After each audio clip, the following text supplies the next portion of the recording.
Welcome to all of you, my dear Space Delirium connoisseurs. I'm sure that at this point you are only a handful of brave gamers left, but I'm happy to share with you from now the crème de la crème of heavy games, High Frontier for All Module 3, the one about space war.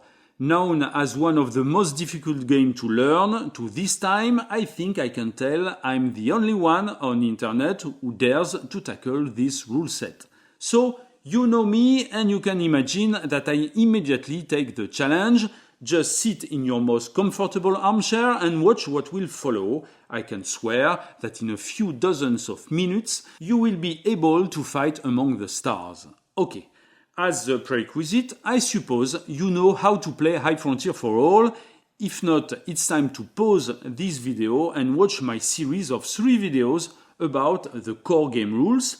Then 3 videos again for 3 modules, 0 politics, 1 terawatt and futures, and 2 colonization. Okay, welcome back to module 3. Now you are familiar with all this and naturally you reach the last stage of human evolution. Now that you live among the stars, you want to fight among the stars. You want to turn your regular rocket into a space fighter and your home Bernal into a Death Star. Fine, but one step at a time, let's ask the first question. How does a war just happen in High Frontier for All? There are 2 ways a war can break out. First, as a consequence of an economic crisis. Every time a player builds a new factory with the industrialized operation, it lowers the market price for these factories later. And so, every time this happens, a war can break out due to the economic stress induced by the drop in prices. Every time this happens, the player makes a war outbreak roll. He rolls 1 die and adds the number of seniority discs already dispatched to the assembly. If the result is higher than the new displayed market value, a war breaks out. In this example, a war can happen on a roll of 6. 6 plus 3 seniority discs being greater than the new market value of 8. Think about this formula. The more the market values fall and the more time goes by, the greater the probability of a war. On a long game with 7 seniority discs or more, a war will happen. You don't know exactly when, but it will happen. If you play with Module 3, you will fight a war. Beware, you can also change the market values by landing a mobile factory on a claim disk, but this cannot trigger a war outbreak roll, only after an industrialized operation. Okay, now, there's a second way to start a war, by triggering a future with a casus belli. In this example, if a player first promotes this colonist card, then bring it to a promoted Bernal with a human card and pass a hazard roll, triggering a futures always requires a hazard roll or FINAO. If all this is done, the future is triggered, this player earns a future orange star worth 12 victory points, and a war breaks out. No die roll in this case, a casus belli always starts a war. And that's it. That's how a war breaks out in High Frontier for All. And please take some time to think about it. This panel means that in this game, war is not caused by a player declaring war on another. In this game, war is not really a deliberate action from the players. War is some kind of calamity that players can anticipate, prepare for, but not trigger at will nor avoid. Okay, so war can break out and war will break out of the blue as you are building your space settlements and industrial network. And the first thing that follows is a political purge. If you remember, we already saw this purge die roll when talking about the Anarchy event. When war breaks out, first player rolls a die that determines an area in the assembly. Every player that has delegates in this area loses 1. And then this is war. Okay, but which war? What are the sides? Who is fighting against who? In High Frontier for All, sides are fixed by the game. Module 3 uses a new assembly mat where you can see two new symbols and the two associated worlds. The loyalists, player white, yellow and purple, those who want a centralized world with planet Earth and its government at its center. And the independentists, green, grey and red, who prefer free trade and free independent colonies all around the solar system. Up to you to balance these sides when choosing colors at setup. For example, in a 4-player game, you should choose 2 players on each side, but as you will see, that's not so important. You can choose any combination. Let's say here that we play a 4-player game with players yellow, purple, green and red. At the beginning of the game, each player gets its own propaganda cheat showing what side he is on. Players don't choose their side. It is fixed by their faction's color. A propaganda cheat is also put on colors that no one is playing. There must be 6 of them regardless of player count. Then, as we will see, some game action will flip these propaganda cheats, showing that a faction changed its allegiance. If at any moment all 6 propaganda cheats show the same side, war is over and this side won the war. Beware, this doesn't mean that the game is over. This doesn't mean either that players on the war-winning side have better chance to win the game. High Frontier for All is not a war game in the way that you don't need to win the war in order to win the game. You even don't have to end the war. At the beginning of the game, each player puts a cube on his propaganda cheat. As you know, a cube on the assembly mat is a delegate. A delegate on a propaganda cheat is an extremist. An extremist represents this faction's main leader, its king, its tycoon, its guru. During the game, as we already saw with Module 0 about politics, player will add delegates to the assembly. Delegates can move through the assembly with political actions, but extremists never move. They embody their faction, their ideology, so they stay sitting on their throne. Okay, so that's enough for the basics. For now, you just have to remember that in High Frontier for All, you don't usually choose to start a war. It just happens, and players just have to deal with it. And also, in times of war, you don't choose your opponents. You belong to a side according to your faction's color. And that's the only thing that defines who are your allies and who are your enemies. For example, if you are a yellow player in this 4-player game, purple player is your ally and green and red players are your enemies. It cannot be otherwise. It may sound strange, but believe me, that's what makes this game so unique and allows to build a kind of philosophical vision of what a war is really like. That being said, let's change our view entirely. Let's tackle the problem by the other end. War is a political matter, okay, but on the field, war is about people fighting each other. First, when you move a spacecraft, a rocket, a freighter, a mobile factory, or an unanchored Bernal, you must stop your movement as soon as you enter a location with an enemy unit, another spacecraft, a Bernal, or just an outpost. You cannot fly through it. You remember, an enemy is a player belonging to the other side. A green rocket can fly through a red outpost but not through a yellow Bernal, because green and red, both independentists, are allied, while green and yellow are enemies. Green rocket can enter an enemy yellow location, but it must stop there. Okay, then, at the end of the movement, the player must attack any enemy unit in the same location as his spacecraft. First, note that this happens right at the end of the movement. In fact, all battle actions are included inside the movement step. And that means, for example, that you cannot perform any free action during battle. Also, note that battle is mandatory against any enemy in your location. And, of course, battle is not possible against your allies. So here, green rocket must attack yellow Bernal with all possible weapons. If it didn't want to attack, it should not move into its location. We will see just now what a weapon is and how to use it, but just note here that the attacking side is made of the whole attacking stack, that is, all cards in the location that belong to the player that just moved.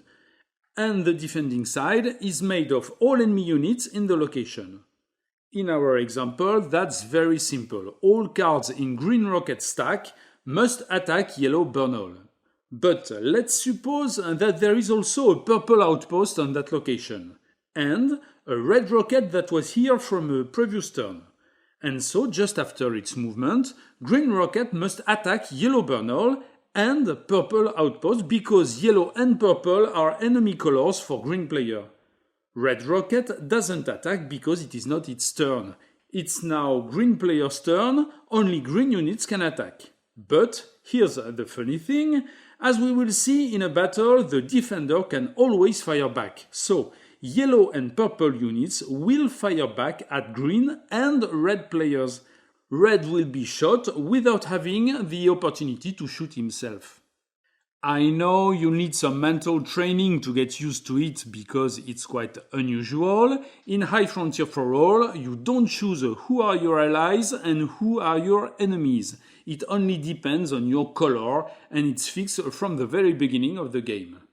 Okay, and now let's carry on with the battle resolution. And first, before any other consideration, if a stack involved in the battle has a red glitch disk, this stack must make a glitch roll. Battle is a glitch trigger. You remember glitches are red disks you get after a glitch event and it can be removed by any human card. So battle triggers a glitch roll for any stack that already has a glitch disk. This roll decommissions any card whose red out value is equal to the result of the die. This applies to all cards, even those that don't actually fire a weapon. Then, both attacker and defender players will fire. The order of resolution, so who fires first, depends on attacker's weapon, as we will see very soon.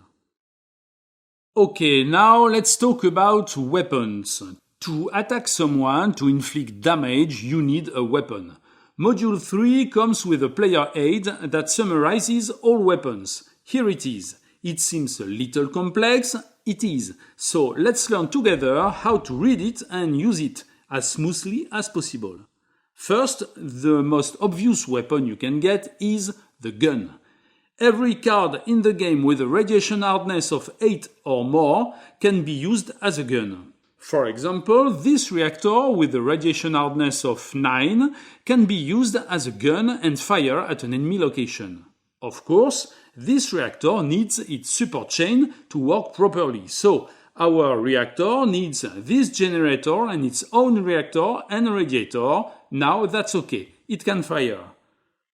As you see, it's not so easy to just get a gun. High radiation hardness cards are not so common, and if you don't plan it ahead, you probably won't have your own gun when war breaks out. Okay, but once you got one, firing with your gun is very easy. First, you compute your fire value. It is equal to your gun radiation hardness value minus the sum of two dice. Let's roll. Our reactor gun's fire value for this attack is 9 minus 7 equals 2. If the result is strictly positive, that is 1 or more, it gives the number of glitch rolls your opponent must make for all his cards in the location. This is called an overload result. A glitch roll is the roll of a die, and it decommissions all cards whose radiation hardness value is equal to this roll, even if a human, crew, colonist or Bernals is in the location. Every card can be decommissioned by the roll. This is not a glitch disk. This is a number of actual glitch rolls, one roll per fire value. Here, with a final fire value of 2, the opponent should make 2 glitch rolls. If there is an anchored Bernal in the target location, there is a special result. This Bernal becomes unanchored. So let's assume our green rocket is firing its reactor gun against a location with a yellow anchored Bernal. The resulting fire value of 2 is enough to unanchor this Bernal. As you remember, we can see that a Bernal is anchored because it has a dome on it. A dome always represents a colony of settlers. To unanchor it, you just have to remove this dome. And then, whether it's a home Bernal or a remote Bernal, it loses all advantages it had from being anchored. Okay, that's our first weapon, the standard gun. Radiation hardness must be 8 or greater, minus 2 dice. This gives fire value and damage. Next weapon, the Raygun. A Raygun is any card with an ISRU with the laser gun symbol. This card is laser equipped and can be turned into a laser gun for combat purposes. Its fire value is the sum of 2 dice minus the card ISRU. Here, with the same roll as before, 7, that would give a fire value of 7 minus 1 equals 6. The subtraction is done this way because the lower the ISRU, the most powerful the laser gun. The target is hit only if the result is strictly positive, that is 1 or higher, and it is a zap. The firer can decommission one card of his choice in the target location. One card whose radiation hardness is strictly lower than its resulting fire value. So as you see, with a little luck, a simple gun can decommission several cards, but only with a radiation hardness between 1 and 6, the span of a glitch roll. A laser gun can decommission only one card, but one of the firer choice and possibly of larger radiation hardness. Now let's see one weapon again, and after that we'll make it work on an example. The Fighting Mirror. This is a way to use the PowerSat technology to focus laser beams as a weapon. And so you need to own the PowerSat technology in order to use Fighting Mirrors. You need to have it as your faction privilege or your home Bernal privilege, or to gain it by settling a factory on a site with the push icon. Then you need a card with ISRU, any kind of ISRU, in your target location. This is the unit needed to focus the PowerSat laser beam on your target. Note that this unit doesn't have to bear the push symbol. Any unit with an ISRU is okay. The resulting firepower is the sum of 2 dice minus the ISRU value. If it is strictly positive, so 1 or more, the target suffers a zap. As we saw before, a zap is the decommission of one card chosen by the firer whose radiation hardness is strictly lower than the fire value. And now it's time to build some examples to make things clearer. Red Rocket sits peacefully on a Homan crossing. Peacefully, but let's suppose that it's wartime. Let's suppose a previous war outbreak roll did start a war just the turn before. From nowhere comes a Yellow Rocket. When entering Red Rocket's location, Yellow Rocket must stop its movement. It must because Yellow and Red players are enemies. Whether they like it or not, they are enemies because on the assembly diagram, Red player has an independentist propaganda cheat and Yellow player a loyalist cheat. And so, at the end of Yellow player's movement, Yellow Rocket must attack Red Rocket. Battle is mandatory between enemies. First of all, because battle is a glitch trigger, if either Yellow or Red Rocket has a glitch disk on it, it must roll for glitch. If a weapon is decommissioned because of the glitch, it cannot fire. Then, let's see what weapons are on the battlefield. Yellow player with an 8 rad hardness thruster has got a regular gun and the Fighting Mirror, assuming he has the PowerSat privilege from his home Bernal, for example. Remember that to focus the mirror beam, any ISRU unit can do the job. On the other side, Red player has one laser gun unit. Yellow player is the attacker because it is his turn and he just moved into the battle location. Red player is the defender. Yellow will fire his weapons and Red will return fire. Now we must check who will fire first, like in a Western movie gun duel, and it all depends on the attacker's weapon. Whatever defender weapons are, the order of fire depends only on attacker's weapons. The exact order of fire is given by the battle chart. As you see, to be able to fire first, the attacker must use at least one laser gun. One laser gun is enough to be able to fire all your weapons first. But that's not the case here, so defender fires first. Red player rolls 2 dice. His laser gun fire value is 9 minus ISRU 1 equals 8. Red player can decommission one card from Yellow Rocket, whose rad hardness value is lower than 8. He cannot decommission the thruster, but he can decommission the generator that will make both the thruster and the Robonaut ineffective because of a failure of their support chain. So, as you see, combat is a very tricky matter, and you'd better check the balance of weapons on both sides before entering your enemy's location. Okay, go on. We just saw basic battle in space, but battles can also happen on the ground on a site. A spacecraft can land on an enemy site to attack it. The main reason being to destroy this site's equipment, a factory or a colony. For example here, Yellow player can bring his rocket inside the Vesta asteroid cluster in order to attack Red factory on Vesta itself. But as you know, landing on a site is not always an easy matter. In this example, Yellow Rocket should have a net thrust greater than 6 because of course a Red player would never land him his factory for an assisted landing. But still, if Yellow Rocket has a powerful enough thruster, it can land on the site and attack Red factory. But often there's another solution. A lot of weapons are able to fire at an adjacent location. This is called range fire. Rayguns, guns and fighting mirrors are all able to do that. The only condition being that range fire is not possible through an atmosphere nor a buggy road. That's because an atmosphere distorts the gun or laser beam. Here on Saturn, Yellow Rocket cannot fire on red installations because of the atmosphere. And a buggy road means that this is a ground attack and beam weapons cannot fire to the other side of a planet because of its roundness.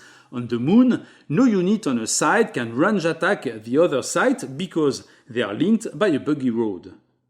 Okay. That being said, back to our first example. Yellow Rocket can range fire at Red Factory from its adjacent location. There is a half lander burn between them, but lander burns and crash hazard don't count against adjacency. Note that a spacecraft can be adjacent to several targets, and in such a case, it must choose only one target location. Range fire is resolved exactly like the regular battle we know, the main difference being that range fire is never mandatory. Here, Yellow Rocket can stay there without firing at Red Factory. Attacking an enemy unit is only mandatory if both share the same location. Also, if the target is on a site, whether it is a ranged fire or an attack from the same location, a new column is used on the battle chart.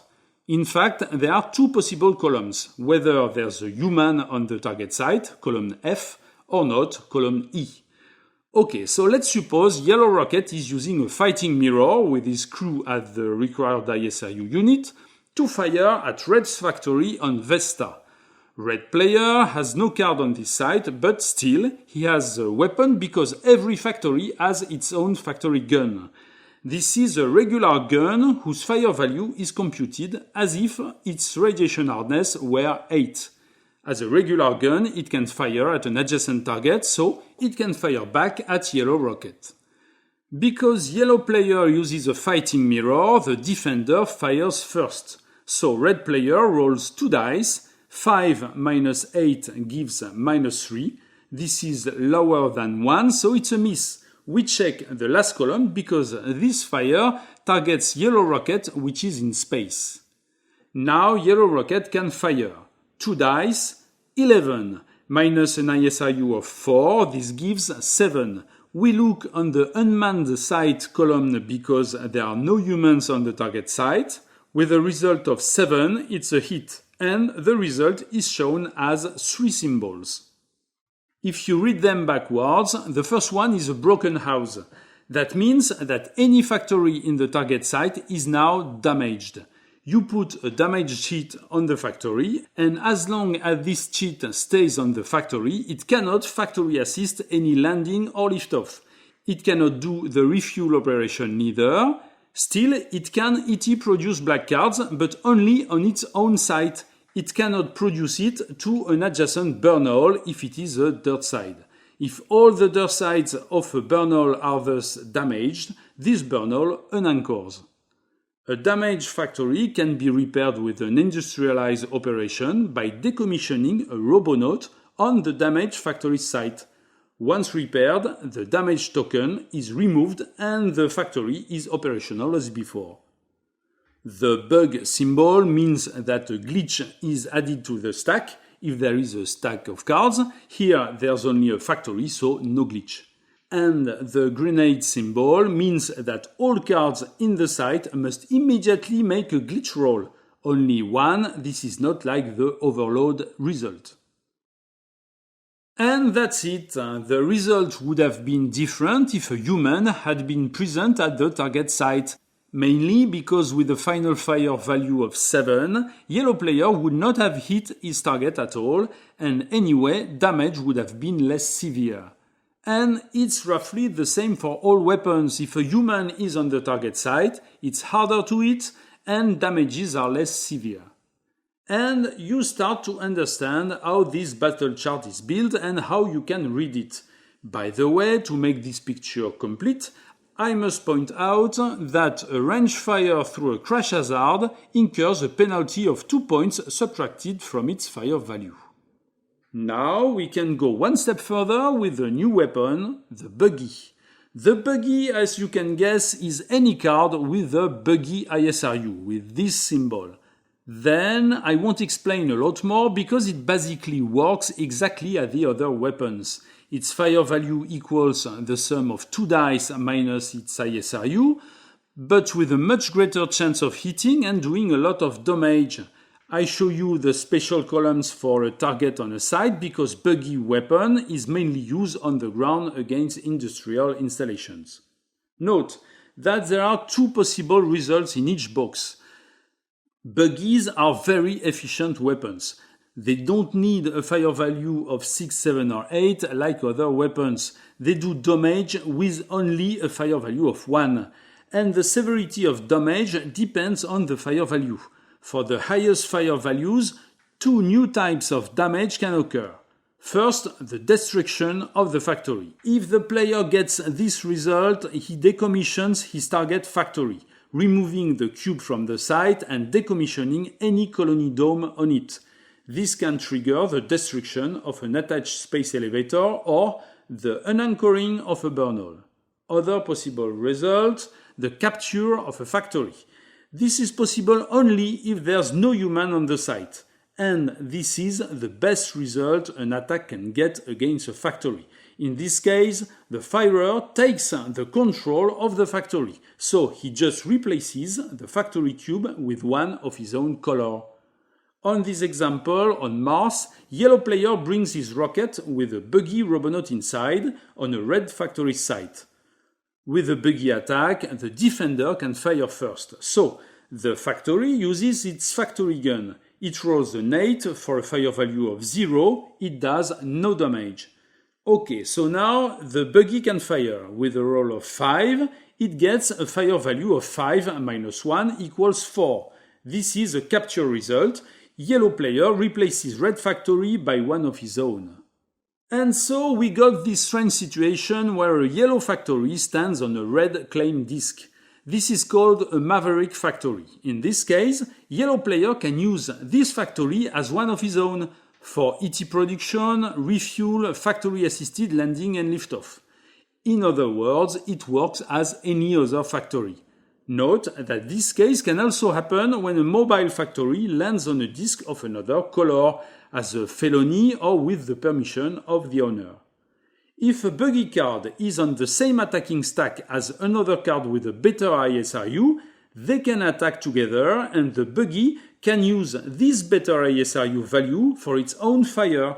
This simulates that the crew or robonaut rides the Buggy. A Buggy can make a ranged attack, but only through a buggy road. That means, as on this example, that the war buggy rides from one side to the other for its attack across the planet's surface.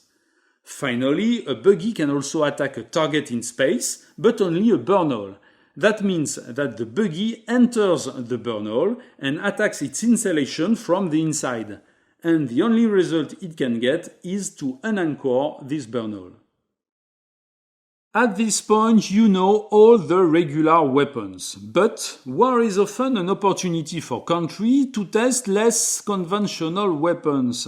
Follow me, my friends, it's time to dig into the darkest depth of humanity. And first, let me introduce the Kamikaze. A Kamikaze is a thruster or a freighter that you throw against a target in its location. Without any better weapon, you decide to lock your thruster toward your enemy and hit the throttle.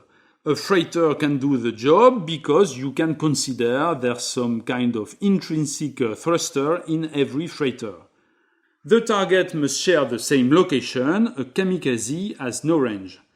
Your thruster must be operational, so it needs all its valid support chain, and all these cards constitute a Kamikaze stack.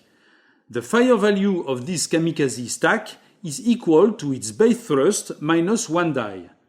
Its base thrust, that is, the number on the left on its thrust triangle before any modifier. A modifier from its support chain, for example, does not count.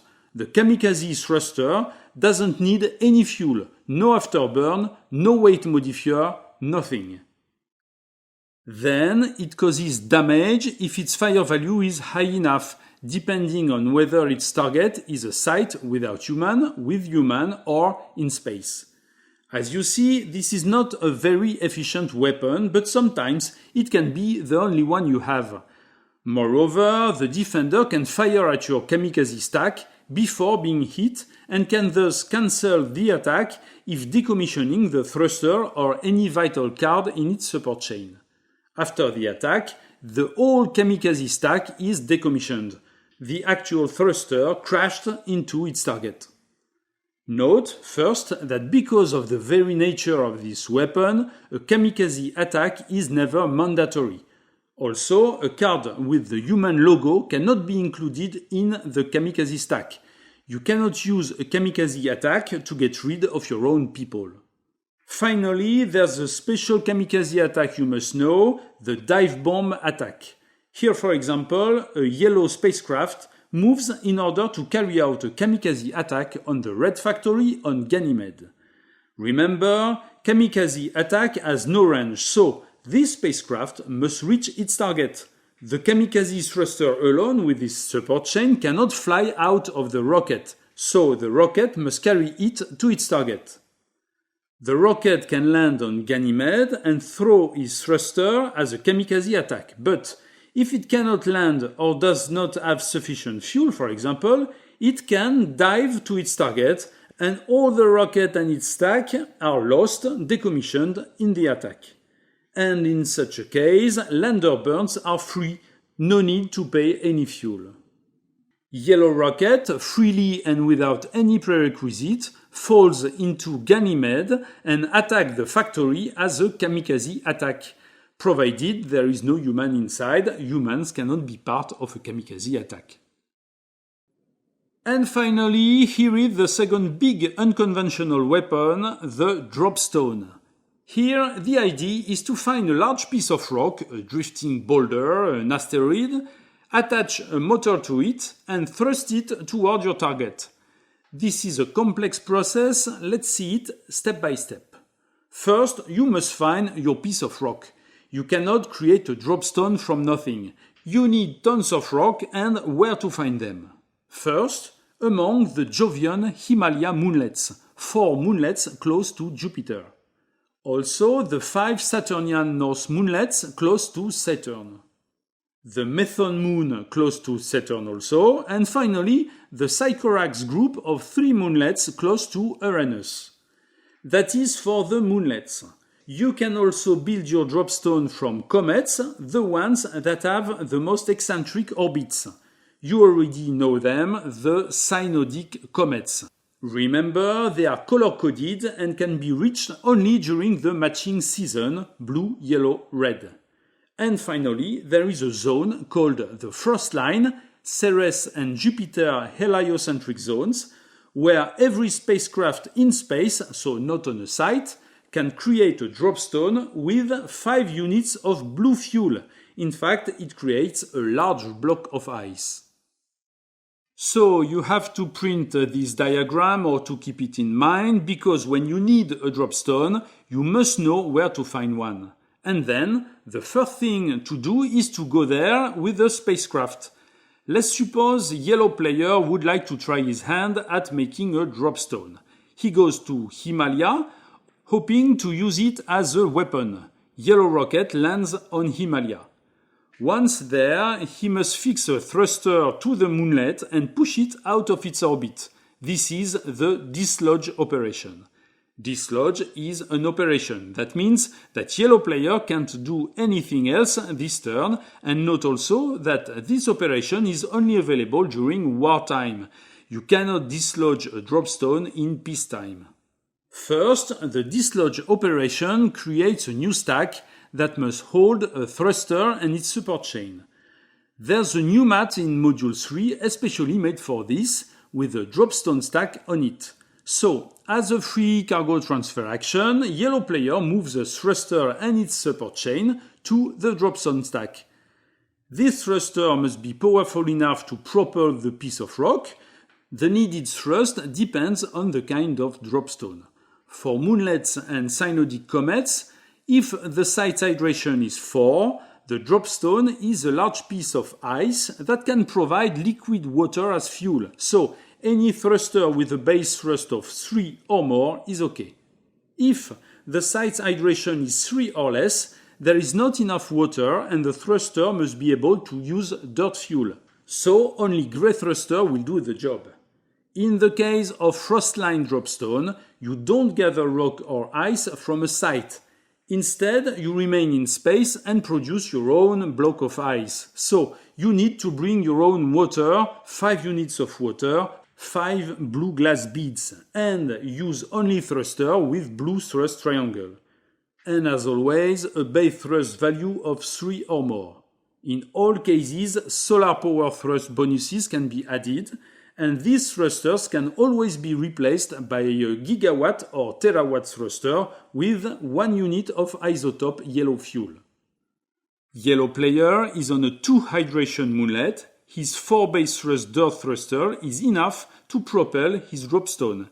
He takes his own yellow dropstone plastic token and puts it on the map. This token represents the dropstone stack and its contents.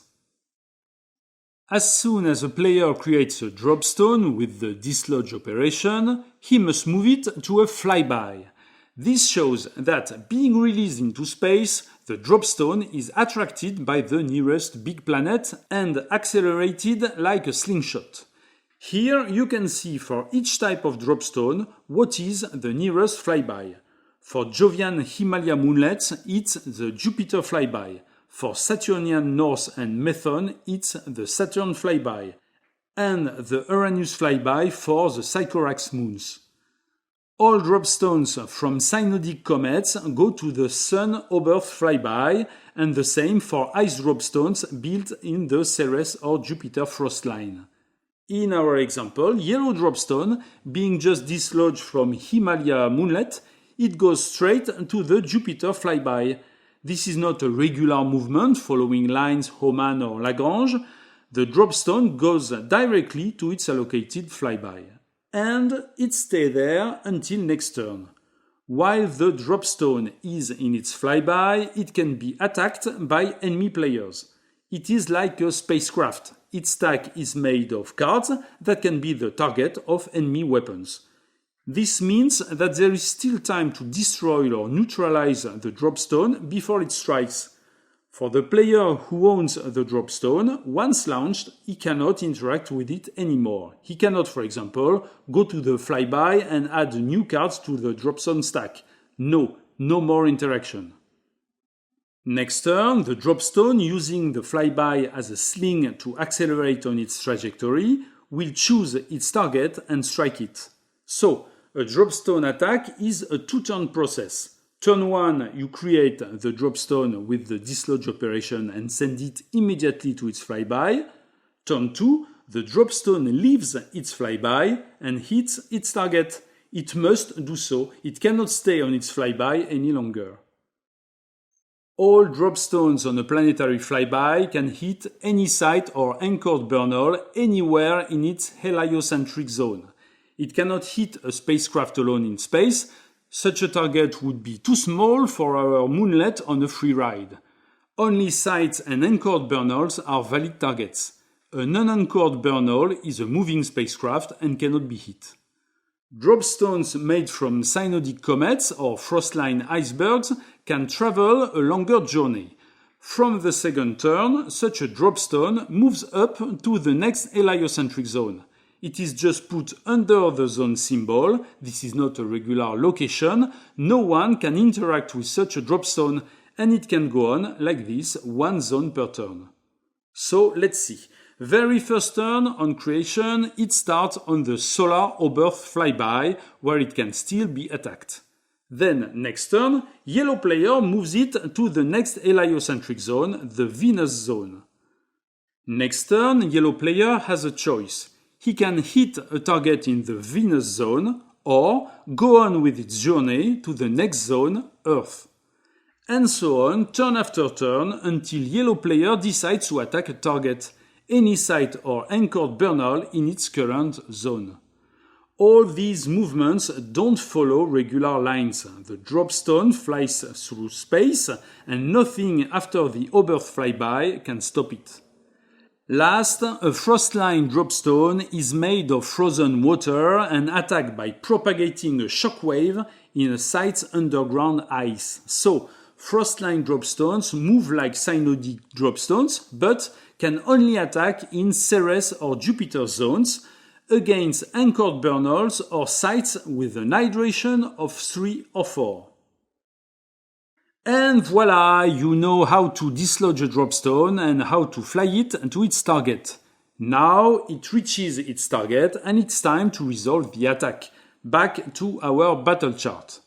A Dropstone is not a ranged weapon. It can seem strange because it just crossed the entire solar system to find its target, but at the moment it strikes, the Dropstone shares its target location. Next column, the Dropstone always hits first. The defender cannot fire at it before the impact. It's too late. The only time you can fire at a Dropstone is when it is on its flyby. Okay, fine. This is the impact. The Dropstone fire value is just the sum of 2 dice. No matter what you put in your Dropstone stack, the final fire value is always the random result of a dice roll. And then, the actual damage depends on the result of the roll and whether there is a human in the target site or not. The last column is just for the case where the target is an anchored Bernal, the only possible damage being to unanchor it. In the Dropstone stack itself, all cards are decommissioned after the attack. The Dropstone crashes on its target. In the special case of a frostline Dropstone, you remember, the Dropstone is a drifting iceberg and it destroys its target by propagating a wave shock in the site's underground ice. So, after the attack, if a factory damage or a factory destroyed result was obtained, a busted red cheat is put on the site. The site itself is destroyed and cannot be prospected anymore.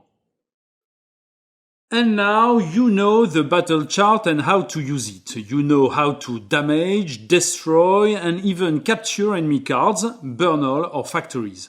That's fine, and this is possible only during a war. You cannot attack other players in peacetime. And as you remember, the outbreak of a war is not entirely the result of the player's will. It can happen quite randomly after a die roll. and you cannot attack whoever you want, only your enemies as per the assembly propaganda balance. If purple player is currently winning the game and yellow player wants to stop him, he cannot attack him, even during a war, because they are both loyalists, they are not enemies. So, war in High Frontier for All can seem quite strange, unusual, and players could decide just to ignore it. We are not animals, we won't fight each other. Okay, the game system decided we are enemies, at war, but we can carry on our businesses with a peaceful mind. No. You can't pretend nothing happened, because during a war there are restrictions. Here is the assembly map for High Frontier for All Module 3, and wherever you find this war symbol, there is a war restriction. War is bad, and in times of war there's a lot of things you were used to do and you can't do anymore. First, during a war, the market operation is restricted. You cannot sell black cards at all, and you can sell white cards for only 1 aqua instead of the regular 3. Then, there is no exomigration anymore. That means that if your current number of colonists is lower than the number of your Bernals, you don't get new colonists. In other words, you don't get new colonists during a war. No enemy negotiation. You can still negotiate with your allies, but never with your enemies. You cannot exchange with them any aquas or cards or tokens, you cannot lend your privileges, etc. No negotiation with an enemy player, even if he would agree. That's just impossible during a war. No enemy colonists. As soon as the war breaks out, you must check the color of each of your colonists. Every colonist has a color symbol on the top right of his card. If this is an enemy color, you must immediately discard this colonist. For example, if yellow player owns these 3 colonists, he must discard the red and the grey ones because red and grey are enemies to yellow. And because there is no exomigration anymore, these lost colonists are not replaced and yellow player keeps on playing with only 1 colonist. No boost and no homestead operation, so impossible to send a white card to LEO and impossible to send colonists to distant settlements. No spacecraft can enter LEO from a space location, and only loyalist player can have a home Bernal, that is a Bernal anchored on a 7-pointed star. At the moment a war breaks out, any independentist home Bernal immediately unanchor, and that means that independentist players lose their faction ability and their home Bernal ability.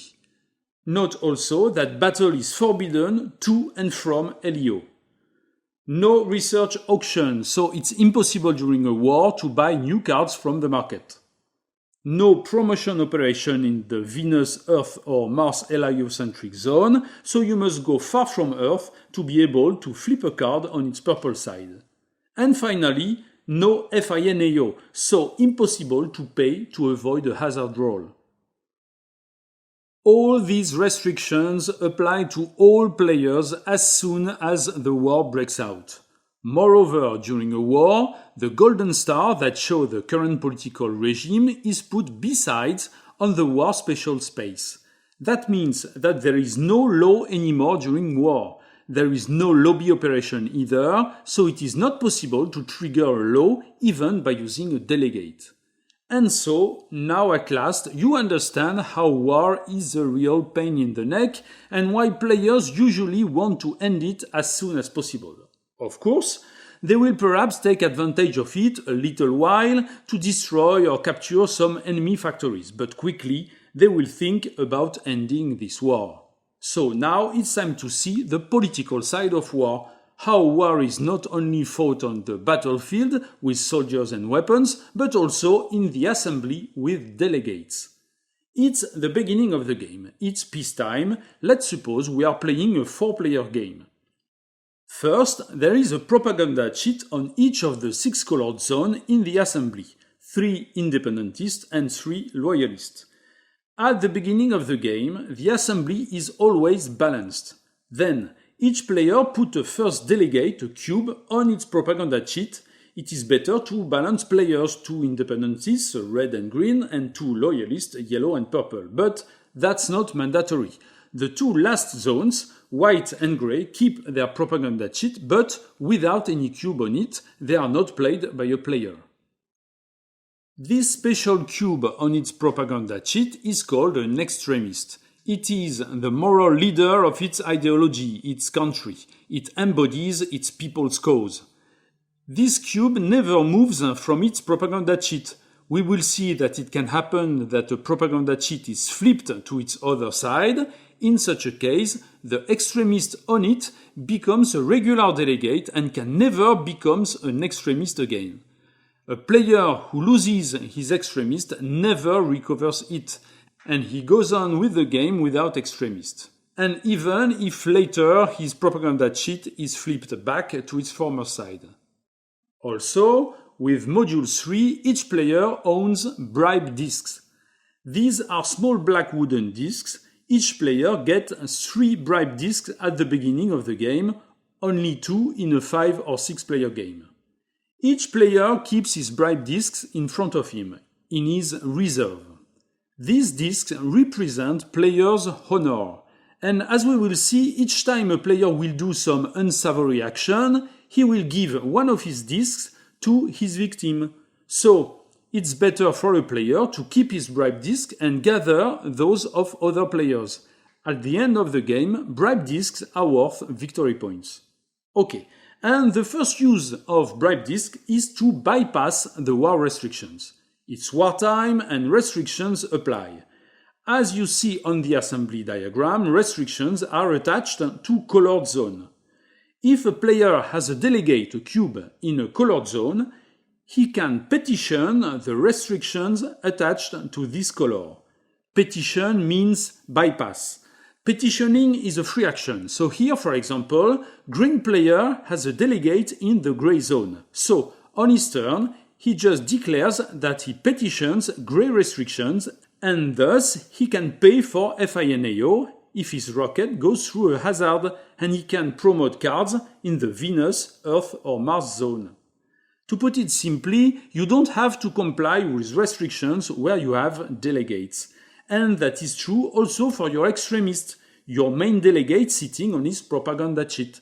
Green player can always perform research action and initiate auctions to buy cards from the market because his extremist sits in the green area. So, as you see, each player has his own view of the war. Restrictions don't apply to everyone, and you understand, as during peacetime, you can prepare for war by spreading your delegates throughout the assembly. Note that there's no restriction linked to the center area. Okay, but things are not so simple. When war breaks out, first, all delegates are expelled from enemy areas. Green player being from the independentist side, all his delegates in loyalist areas are decommissioned. He takes them back to his reserve. In wartime, everyone must stay on his side. Luckily, you don't have to put a cube on the given area to petition its restrictions. Between allies, negotiations are always possible. In our example, red player can pay for FINAO by petitioning grey restriction just because green player has a delegate in grey area and, by negotiation, green player gave to red player the power to petition grey restrictions. So, if allied players get along with each other, each side can have to just comply with half of the war restrictions. Thus, it will be quite easy for a player on the independentist side, like a green player, to bypass independentist restriction. He will be able to research, promote, pay for FINAO, sell cards to free market and get colonies from exo-migration. While players on the loyalist side will be able to negotiate with the enemy, to keep their enemy colonists, to boost and move to LEO, to send colonists far away with homestead operation, and to anchor home Bernals. But as you will see, people from your side are not always your friends. And what if, for example, green player would like to make a deal with yellow player, allowing him to pay for FINAO because he owns a delegate in grey area ready to petition the grey restrictions. No, this is not possible because remember, negotiation is not allowed between enemies. Negotiation must stay inside each group, independentists and loyalists. Unless, look at this situation, and let's suppose red player is the bad guy. He is currently winning the game.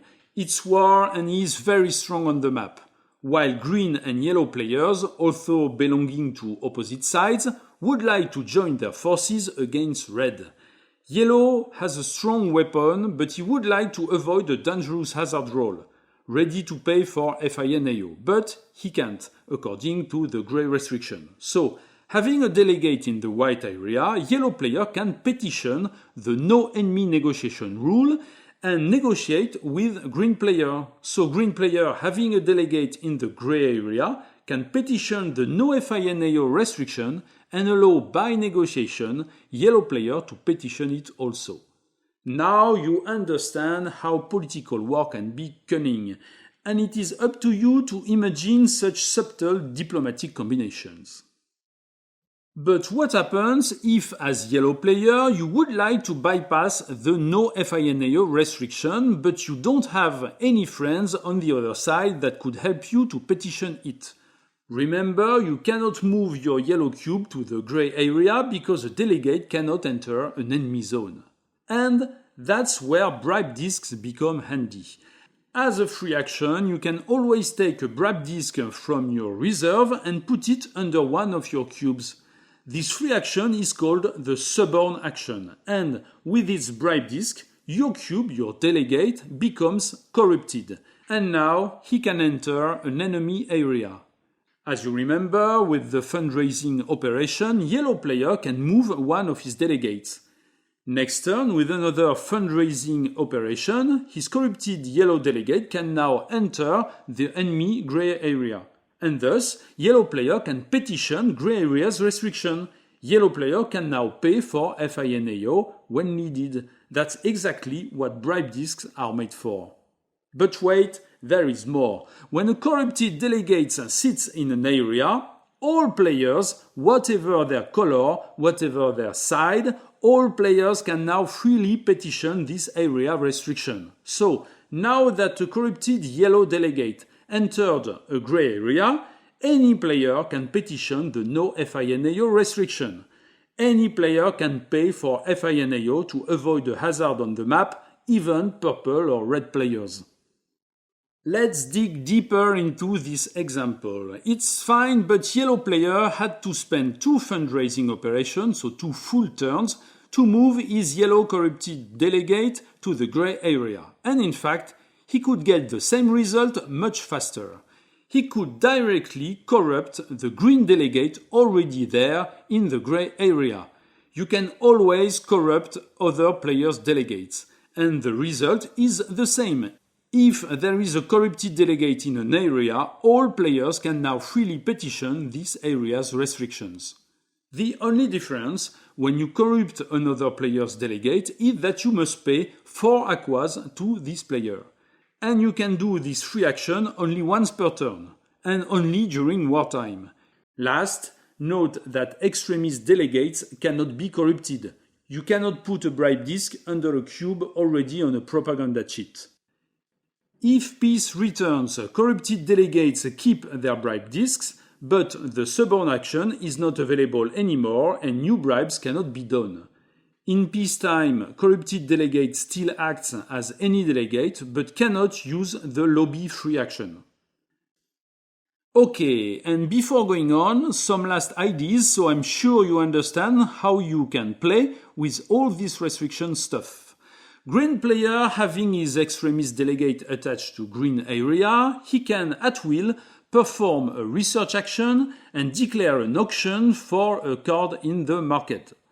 Other players cannot do that. In fact, they cannot start an auction. But if green player starts his own auction, other players can of course participate and bid for the card and eventually buy the card. And now let's look at the red restriction that blocks exomigration. If a player gets a new Bernal, he doesn't get a colonist and it stays as is with an imbalance between colonists and Bernals. But if suddenly he manages to petition the no exomigration restriction, he immediately gains the required colonists to restore the balance. Note that during a war, this Bernal colonist balance is slightly different because players count all their Bernals and not only the anchored Bernals. Okay, you move and add cubes in the assembly with the fundraising operation in order to petition the restrictions you want to get rid of. And you use bribe discs to enter enemy colored areas. We will see later that bribe discs are also useful for dealing with other problems. And you only have 3 of them. And once stuck under a cube, there is no way you can get them back. Bribe discs will quickly become scarce. So, how do you get your bribe discs back?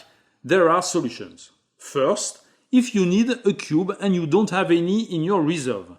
You need a cube when you build a new factory with the industrialization or manufacture operation. Or when you get a new delegate with the fundraise operation, or when establishing a new colony, or even when you become the first player. In all these cases, if your cube reserve is empty, you can take the missing cube from wherever you want. If you choose a corrupted delegate, you free its bribe disc and get it back to your reserve. Beware, your opponent can do the same and get back bribe disc under their own cubes. So remember, if you suborn an opponent cube, he will get it back to his reserve, not you. A bribe disc potentially belongs to the player who owns the cube on top of it. You can also eliminate a corrupted delegate cube with the martial law and get its bribe disc back. We saw this on a previous video about module 0. Martial law is attached to purple area. This law is active only if the golden star is in the purple area. This golden star shows where the majority of delegates is located. One can also trigger this law with a cube in the purple area thanks to the lobbying free action, but beware, this works only in peacetime. There is no law nor lobbying during war. During a war, the golden star goes to the corner of the assembly. No law, no lobbying. But it can happen that a war breaks out, then players put bribe discs under delegates with the suborn free action, then war ends, and during the ensuing peace, delegates keep their bribe discs. And so, one can free such a disc by eliminating the cube with the martial law, whether directly or through lobbying. With martial law, the bribe disc is recovered by the player using the law to eliminate the cube and not by the owner of the cube. Here, if green player uses the martial law on yellow corrupted delegate, green player gets the bribe disc. Martial law is a way to steal a bribe disc belonging to another player. And there is a third way. It's when the propaganda cheat is flipped. We will see later when this can happen, but let's say here that green player by a war action succeeds in flipping the white propaganda cheat from its previous loyalist side to its independentist side. Then 2 things happen. First, ousting. The player flipping the propaganda cheat can decommission 1 corrupted delegate in the propaganda's area. Here, green player decommissions the red cube, stealing its bribe disc for himself. Then, second, you can do also whistleblowing. In this case, you, the player who flips the propaganda cheat, can decommission 1 corrupted delegate from your own area and steal its bribe disc. So, it's the same things at ousting, but in your own area. And you can do both, ousting and whistleblowing. Green player can decommission yellow cube in his own green area and take its bribe disc for himself. In peacetime, bribe discs can also be exchanged freely between players. Only bribe discs they have in reserve as part of negotiations. And then you have it. War happens because of bad luck. With war outbreak rolls each time someone builds a factory, you can be sure that at some point war will happen. Then, you can take advantage of it to hurt your enemies, destroy their factories, or even steal them. But all that will hamper your business, mainly because of war restrictions. There are a lot. And even if you can bypass them by petitioning, thanks to your Bribe disk, there will come the moment when you want to put an end to it. And so, how can you end a war? The easiest way, easiest to understand, not to do, is to win the war. A war is won when all 6 propaganda cheats are on the same side. Okay, so the problem is how to flip propaganda cheats. The more obvious way is on the battlefield. You can flip an enemy propaganda cheat if you win an attack. You have to be the attacker. If you win a battle as the defender, you don't flip enemy propaganda cheat. Winning a battle means doing some actual damage. Either you damage a factory, or you decommission an enemy card, or you unanchor an enemy Bernal. If you do several of these, you only flip one propaganda cheat. When you win a battle, first you flip a lonely propaganda cheat, without an extremist cube on it. In this example, red player attacks yellow rocket in deep space and gets a zap result that decommissions one card from yellow rocket. This allows red player to flip an enemy propaganda cheat, and he must flip the white one because this is the only one without extremist cube on it. Later in the war, red player again attacks yellow Bernal and gets an unanchor result. He can flip a propaganda cheat again, but there is no more cheat without extremist. So he flips a cheat with an extremist, but if possible, that must be the player is just attacked. So here, yellow player. He could not choose to flip purple cheat. When a propaganda cheat is flipped under an extremist, this cube goes to the main area. It is no longer an extremist.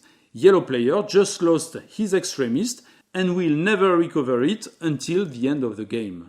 Note that now, yellow player has become an independentist. He cannot attack red or green players anymore, but he can attack purple player now.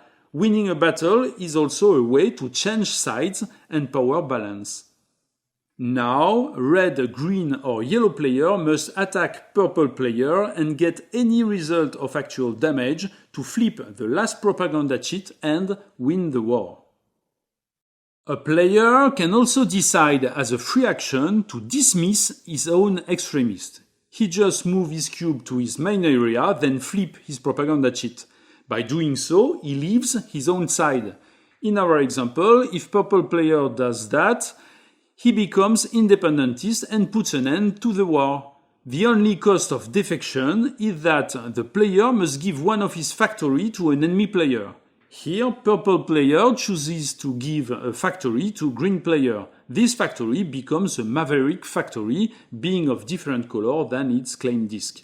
Note that an extremist defection can happen either in peace or wartime. And finally, you can flip a propaganda cheat with diplomacy. Diplomacy is only possible in peacetime. Once at war, it's too late for diplomacy. Diplomacy happens when a player changes the current law, usually using the fundraising operation. On this example, red player chooses the fundraise operation. He gets a new delegate and gets also the right to move a delegate to an adjacent area. He moves it to the white area and then he chooses to change the current law to white's paleoconservatives directive, the law of honor. When the current law, the golden star, enters an area without an extremist, the player can decide to flip this area's propaganda cheat. This is diplomacy. So, diplomacy is a peaceful way to change sides, but it is possible only versus a non-player color or versus a player who already lost his extremist. You cannot convince an extremist to change side only with diplomacy. Knowing that, diplomacy is a good way to prepare the assembly for an upcoming war. In a 4-player game, 2 areas are open to diplomacy at start, and it is a good idea to use it before war breaks out, because it's cheap and easy. And here we are. These are the 3 ways to flip propaganda cheats. The 3 tools players can use to win a war, because winning a war requires to flip all propaganda to your side. Don't forget that every time you flip a propaganda cheat, you can get bribe disc with ousting in the area you just flipped and whistleblowing in your own area. Okay, you remember this diagram, and now we can add that by doing battles, player can flip propaganda cheats and finally win and end the war with all 6 cheats being identical. This is a military victory, but there is another way to end the war, and this is by using your bribe disc to obtain a negotiated truce. Signing a truce is a free action. On his turn, a player who wants to sign a truce must be able to negotiate with all his enemies. That means that he must be able to petition the no negotiation with enemy restriction. And then, he must give 4 bribe discs to his enemies, at least 1 disc per enemy player. Let's see this on an example. It's wartime, green player's turn, and he wants to give peace a chance. He cannot negotiate with his enemies because he has no way to petition the no negotiation with enemy restrictions in white area. Worse, he only owns 3 bribe discs and Truce need 4. But here's what he does. On the battlefield, Green Rocket attacks a purple factory from an adjacent location with a Raygun and gets a damage result. So he can flip an enemy propaganda. And he has no choice but to flip the white cheat, the only one without an extremist, so that's what he does. Thanks to the whistleblowing mechanism, he can immediately decommission any corrupted delegates in his own area. He decommissions yellow delegates and steals his bribe disc. Okay, that was his movement, because remember, attack is part of movement. Now, he chooses fundraise, adds a cube in the assembly and moves 1. He moves his center cube into the white area. He can do that because white area now is on his side with its new independentist propaganda cheat. Having a delegate in white area, he can petition the no negotiation restriction, and that's it. All prerequisites being okay, he can sign a truce, he distributes his 4 bribe discs to his enemies, and the war is over.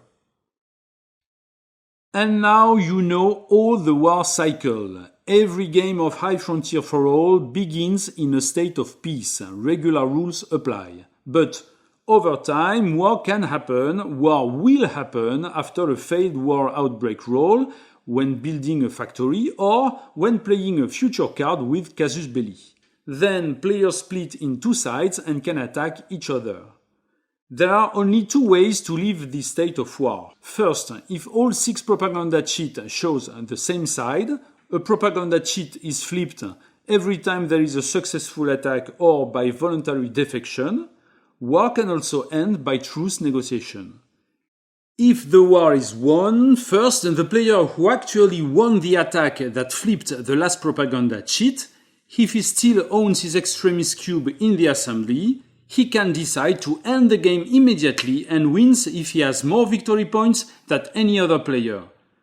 In this case, he is the Space Lord and wins some kind of military dictatorship victory.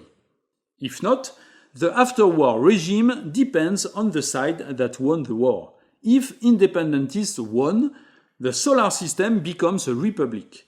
War is no more possible, and play resumes as before with the regular assembly, its laws and its delegates. There is no Luna privilege anymore. Everybody can go to Luna, the moon, and do his business. If the winner side is loyalist, the solar system becomes the empire. The assembly is disbanded and doesn't exist anymore until the end of the game. No more delegates, no more laws. Players take their delegates cube back in their reserves.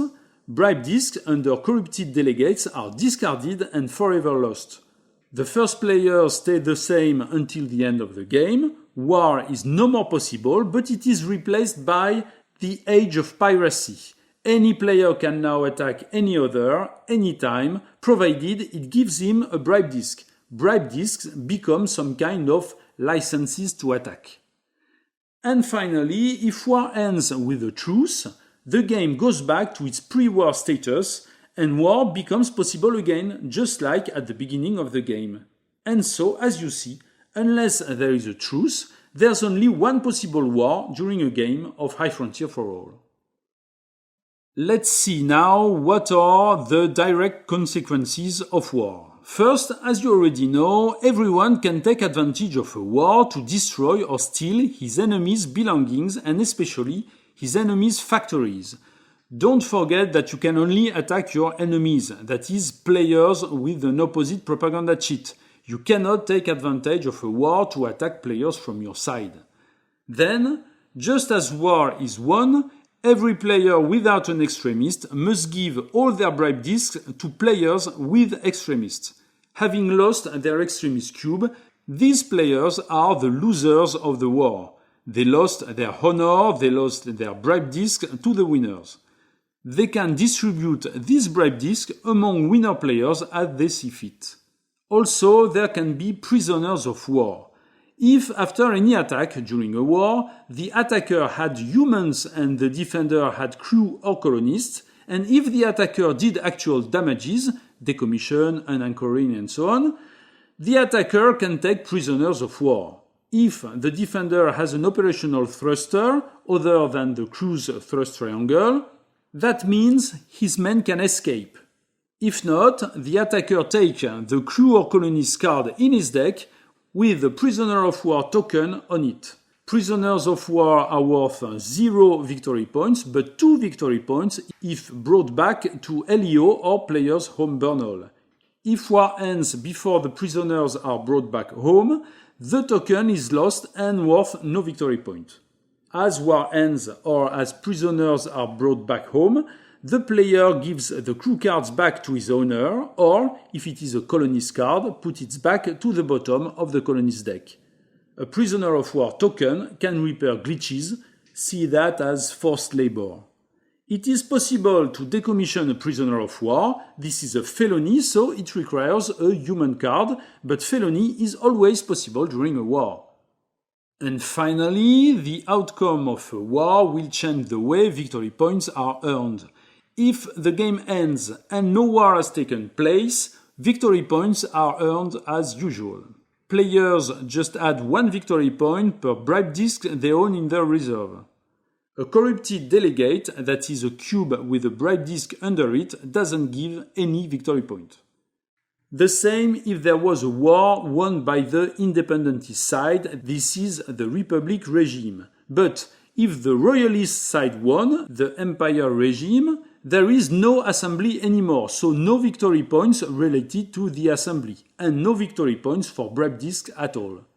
And finally, if war is still raging at the end of the game, or if there was a truce, markets are not fully operational, so market victory points are 2 VP for each factory, whatever the market value is.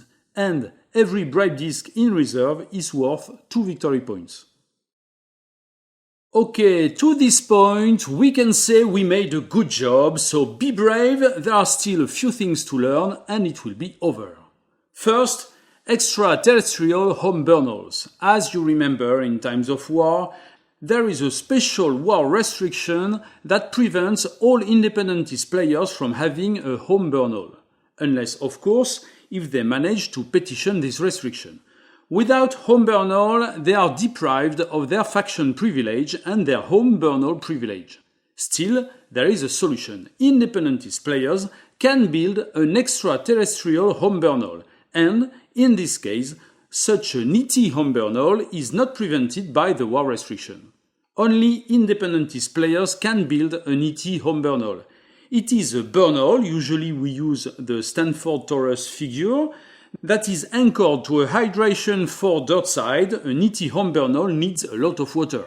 Then, for this independentist player, this Bernal acts as a home Bernal, but a distant one not on a 7-pointed star, so not close to Earth. An ET home Bernal is its player's bank, home of his aquas, and it gives an income of 1 aqua per turn. It unlocks faction and home Bernal privileges. If this player buys a second Bernal, this second Bernal appears automatically on the ET home Bernal.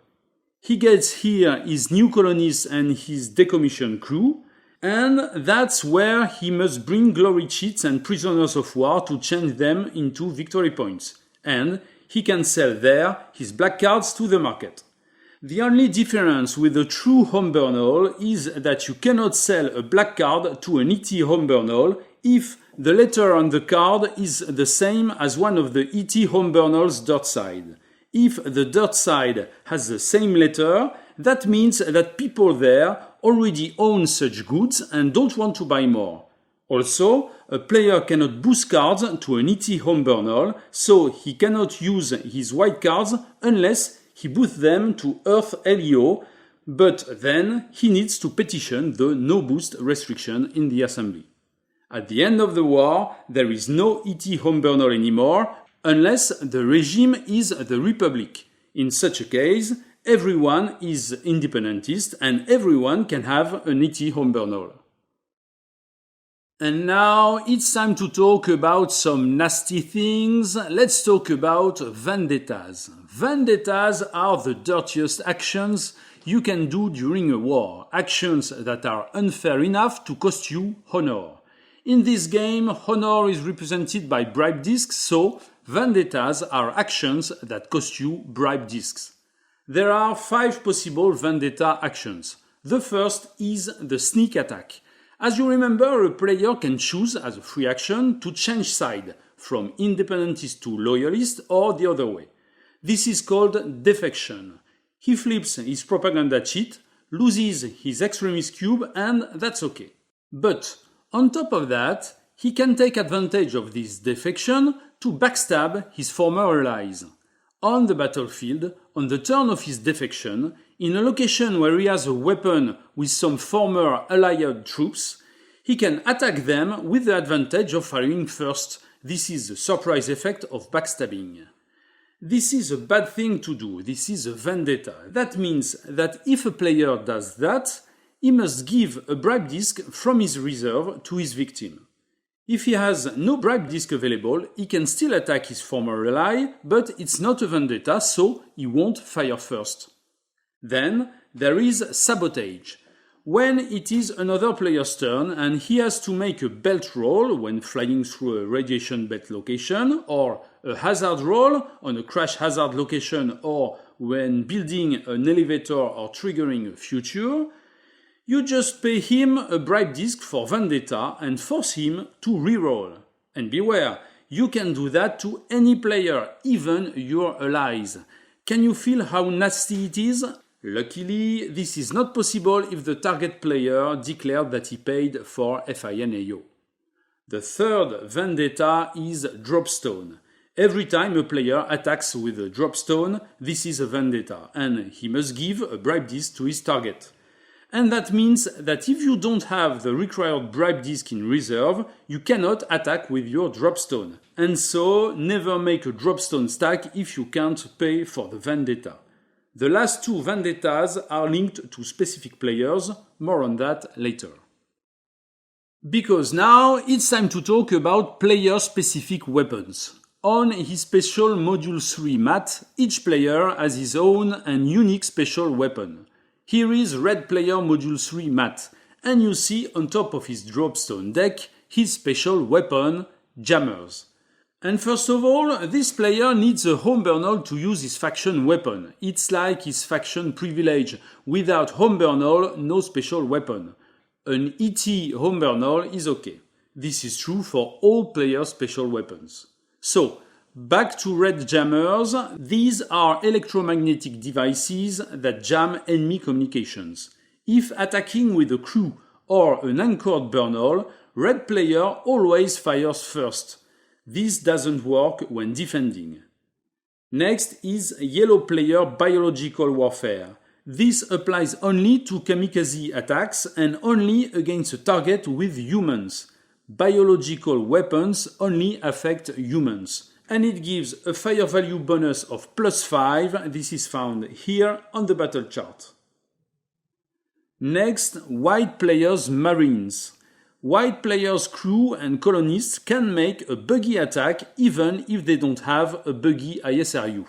That's for the special weapon. But white player has another advantage. His delegates cannot be corrupted.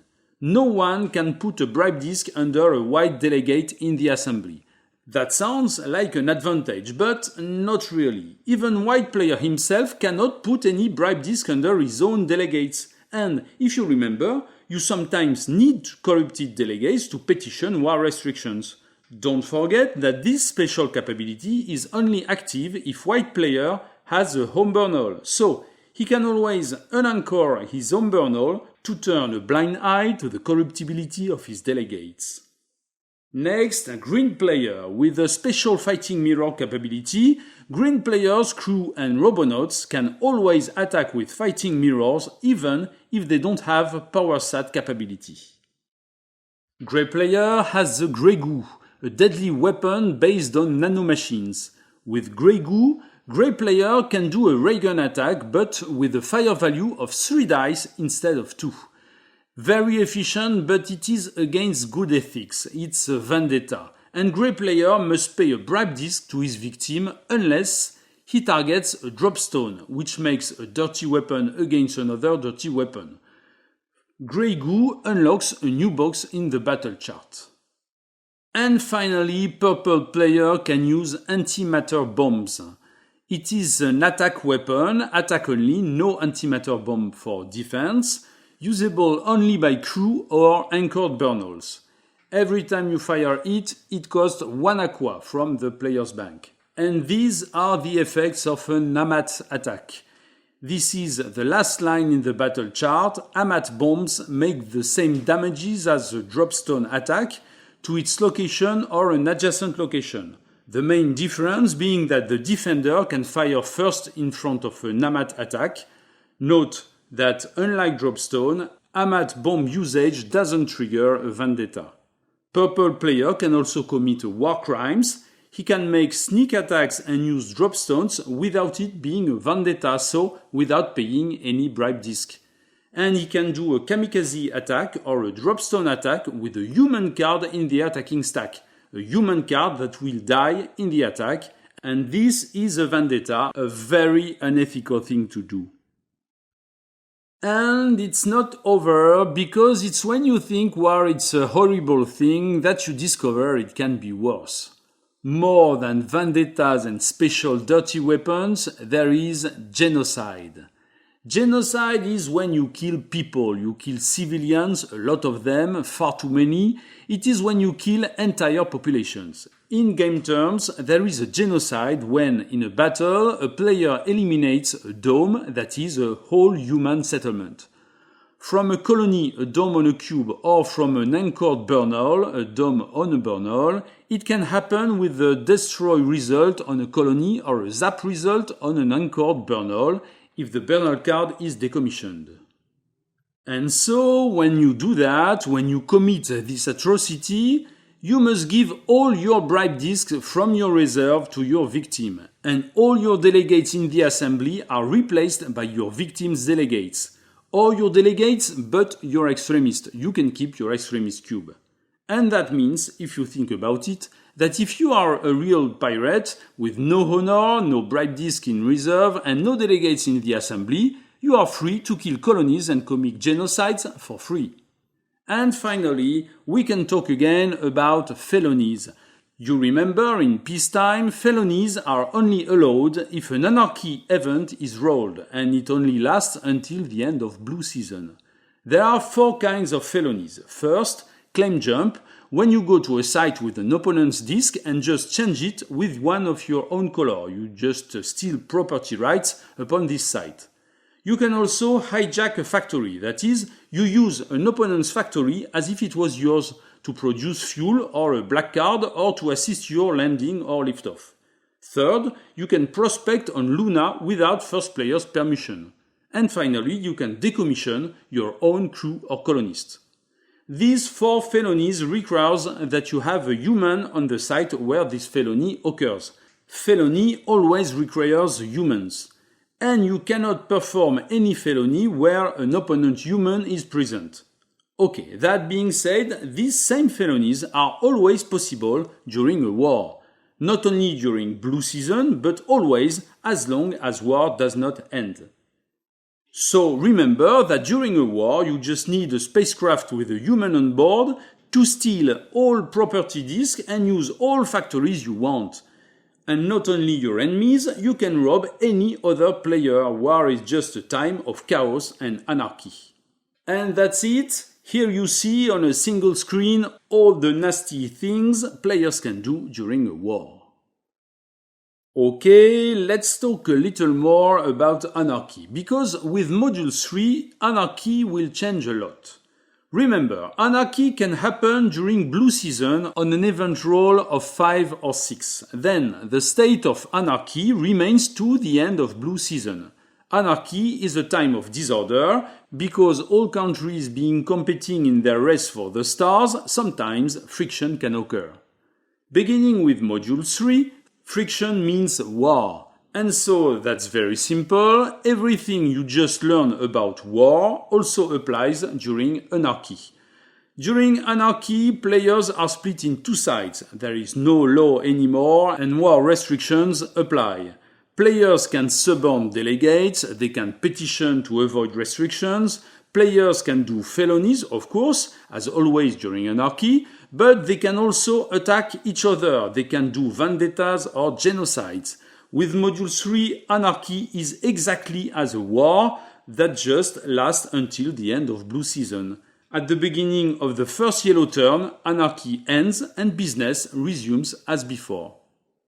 The only difference between war and Anarchy, but it is not a slight difference, is that during Anarchy, combat is never mandatory. So, when your spacecraft enters a location with an enemy spacecraft, it must still stop its movement, but without having to fight. And that's it. Just remember, except for this not so small difference, war and Anarchy follow the same rules. Now this video is almost over. There are just a few small rules left, some miscellaneous oddities, but necessary to balance the game after the huge changes brought by the war. First, let's talk about trade and economics. Do you remember the Freedom to Roam Treaty? This is a law linked to a majority of delegates in the grey area of the Assembly. It is very powerful because it allows everyone to use other players' factories and Bernals as if they own them. With Module 3, you can also use this law to sell your black cards at other players' Bernals. You just have to comply with one condition: you cannot sell a card whose letter is the same as one of the Bernals' dot side. And beware, this law doesn't allow you to sell black cards at your own Bernals. No, this is only for foreign trade. You can only sell to other players' Bernals. And because it is a law, it is never available during wartime.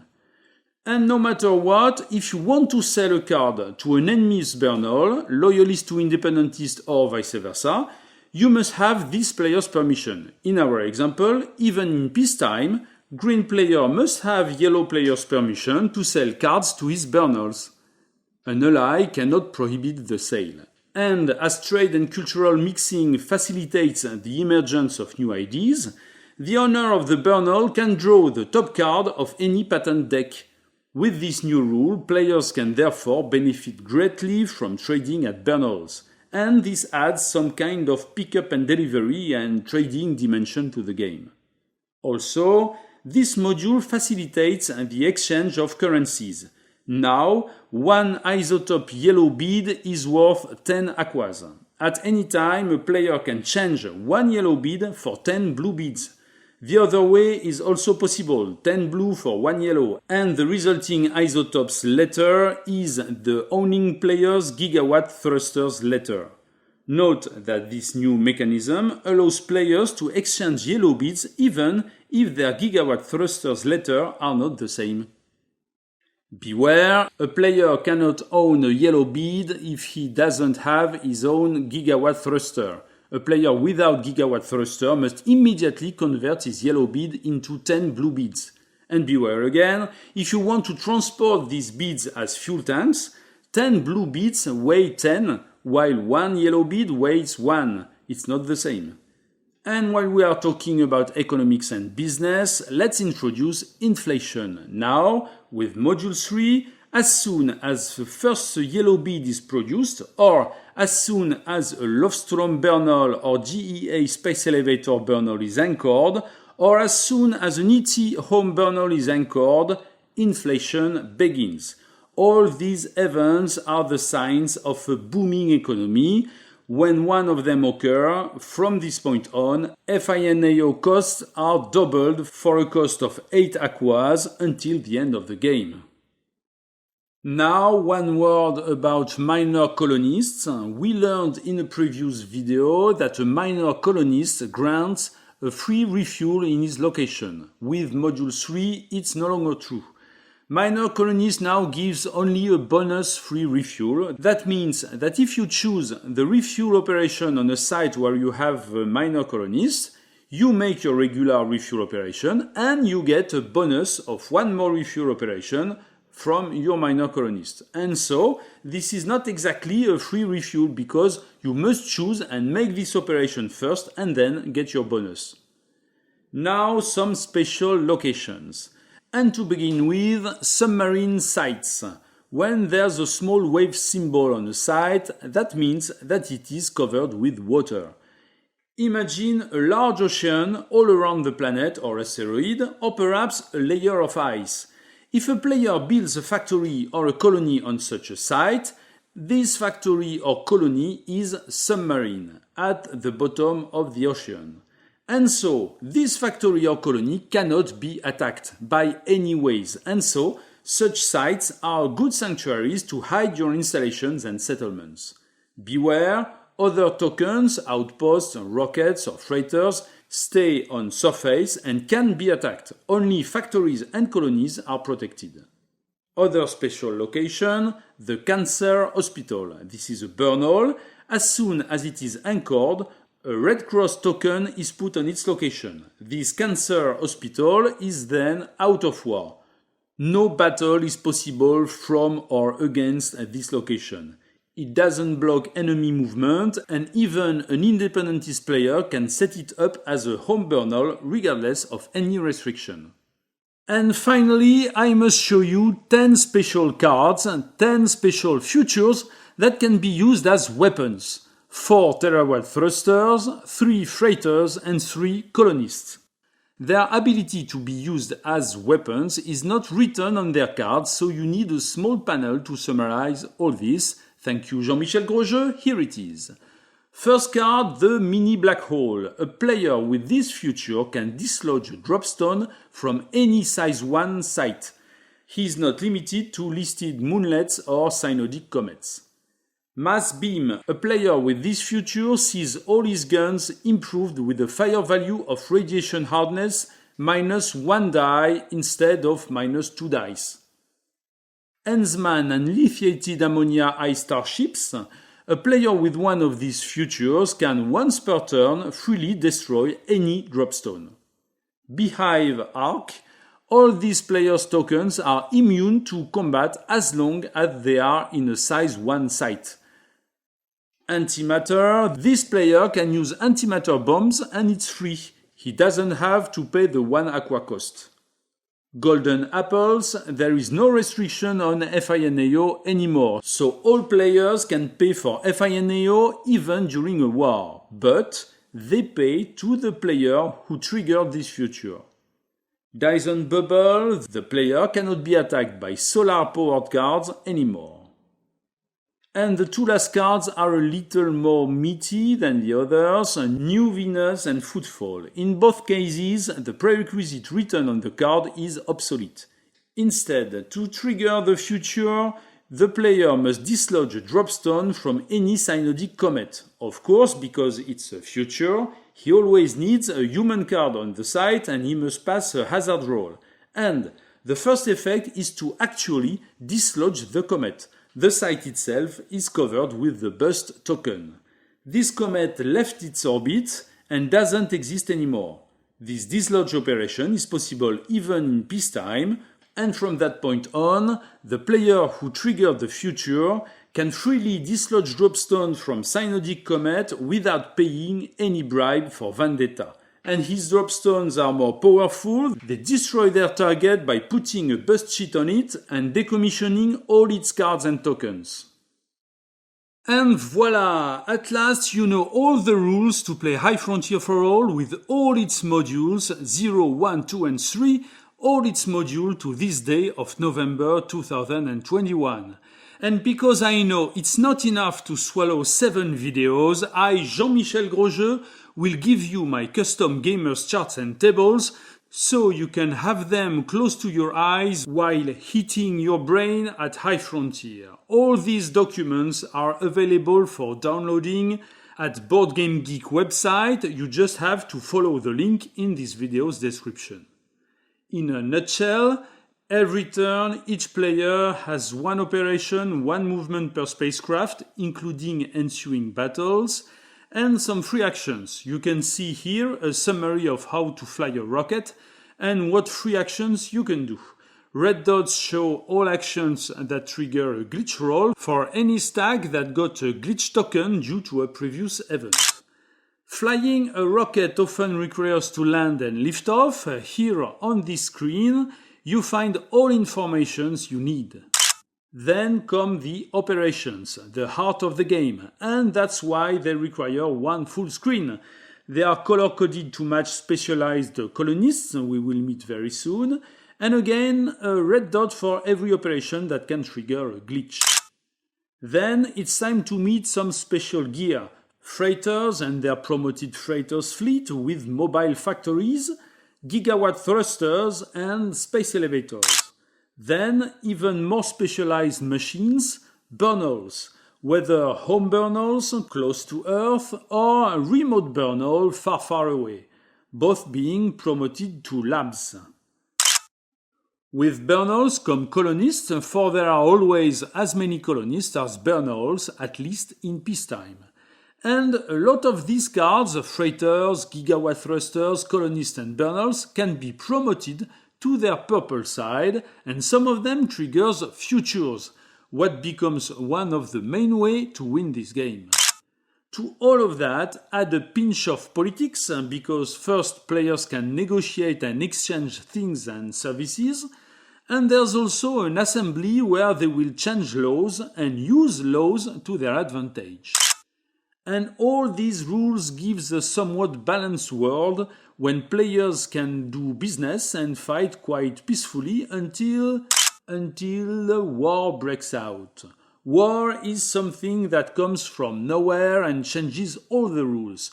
A time of battles and restrictions that players can use to their advantage until they decide to put an end to it.